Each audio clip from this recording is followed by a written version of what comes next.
With the NBA Finals heading to Game 3, we're going to turn our attention to a player who's been in the Finals and had success there. Surprise, surprise, Kyrie Irving.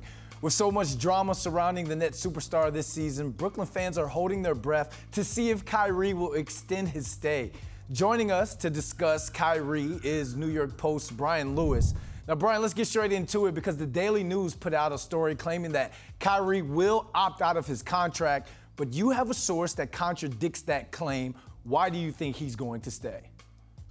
I think he's going to stay because it's the most logical ending and solution for all parties. If he walks out the door and the Nets if he walks out the door and tries to sign elsewhere as a free agent, there really aren't that many teams that can afford to pay him. And most of them are in various stages of a rebuild. That doesn't make sense. If you're asking him to try to get a sign and trade done, that's even difficult in and of itself. The most logical place for him to be is here. It's the first time he's ever chosen or had the opportunity to choose where he wants to be. It's home for him, and he has great relationships with KD. It's basically the best possible scenario for him, and it's obviously the best scenario for the Nets because they can't replace him if he leaves.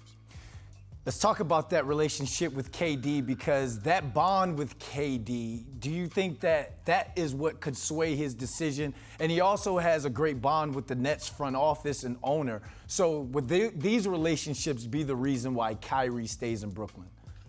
Well, I don't think they're the singular reason why he stays, but yes, he wanted to be here and play with KD, right?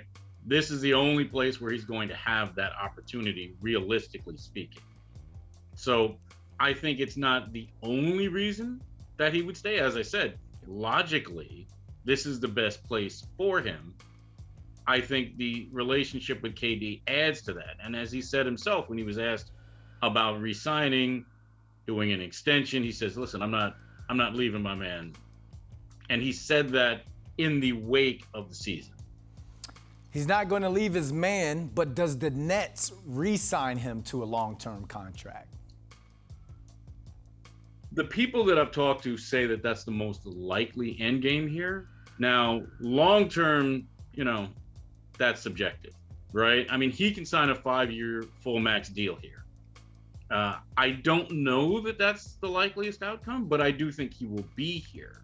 Now, that could be a 3-year deal. That could be a 4-year deal.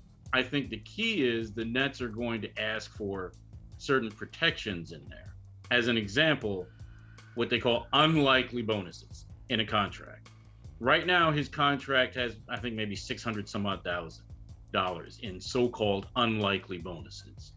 The most you can have in a contract is 15% in unlikely bonuses. So if he's signing a $40 million a year contract, I think the Nets would prefer to have more unlikely bonuses baked into that. So we're talking closer to $6 million rather than $600,000. That's the kind of thing that I think is probably what you're going to end up seeing this summer when he resigns. Brian, with all this math and money being thrown along, he needs to bring a championship home to Brooklyn, to the Nets. Thank you for joining us. Oh, anytime.